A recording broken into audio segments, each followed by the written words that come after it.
Hello, this lecture is called Nuts and Bolts, and it covers a few basic rules that every writer should know. Congratulations! You are an advanced writer. You can develop your thoughts into well-organized sentences and paragraphs.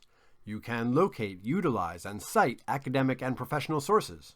You can find creative ways to communicate complex ideas with clarity and precision. But if you are like most writers, there are probably a few basic details that you could benefit from reviewing. This short lecture provides an overview of a few elementary principles.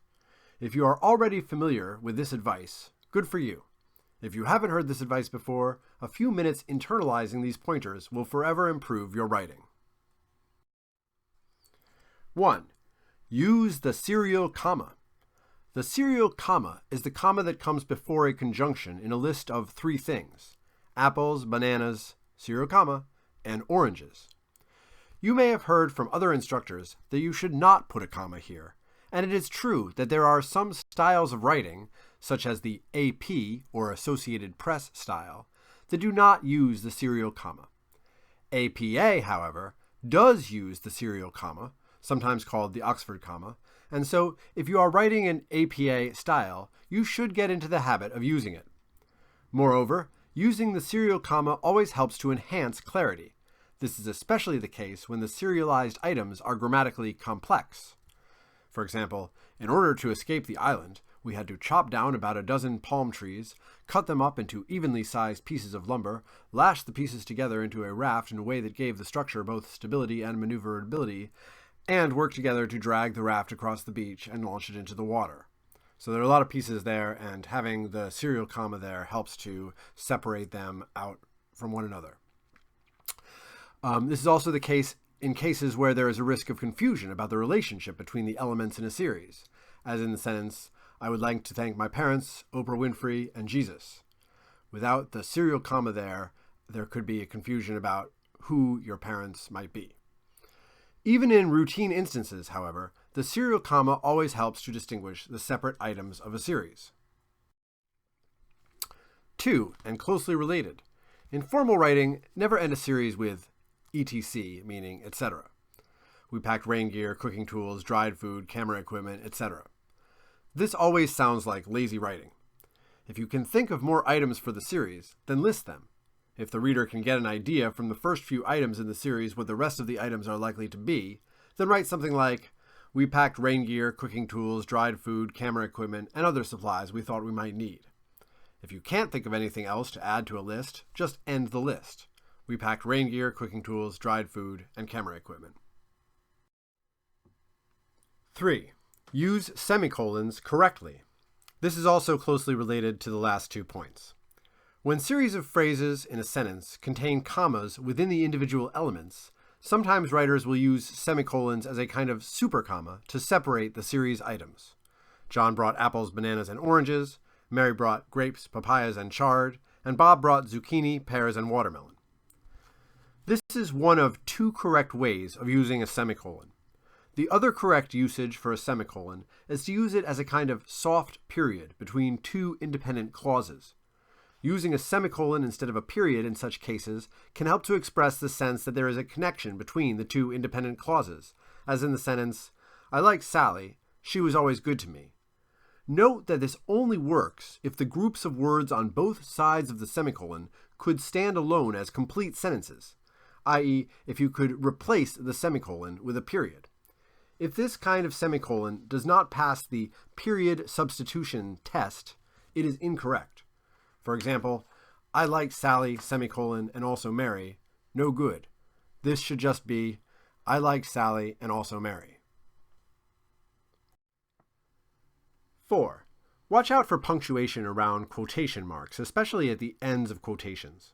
In American English, although not in British usage, punctuation marks at the end of a quote always go inside the end quotation marks, whether it is a period at the end of a sentence or a comma in the middle of a sentence.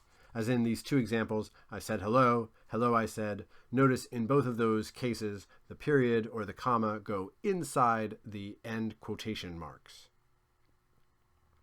The exception is when the quotation is followed by an in-text citation, in which case the period or comma is placed after the citation instead of before the end quotation mark, as in the following sentence.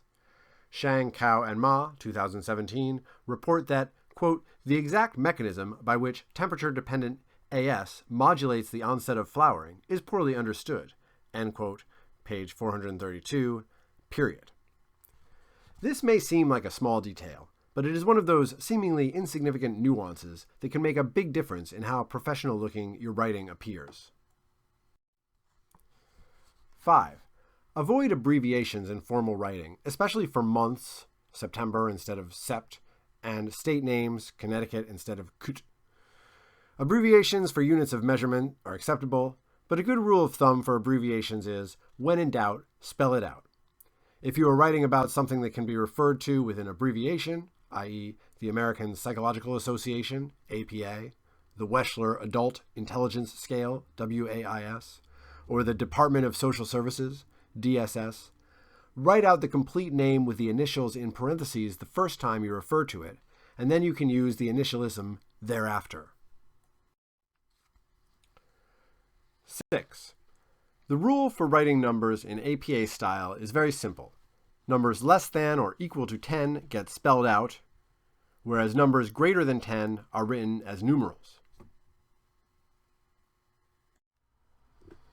7. Avoid weak words. This is more of a guideline than a technical rule, but this is a useful opportunity to identify several weak words that you should consider avoiding whenever possible in your writing. For example, pointless intensifiers, such as really, very, truly, quite, a lot. If you're going to say something like, the sun is really big, it's better to just find a word that means really big, a single word, like the sun is enormous. The next example is vague words, like things, stuff, kind of, sort of.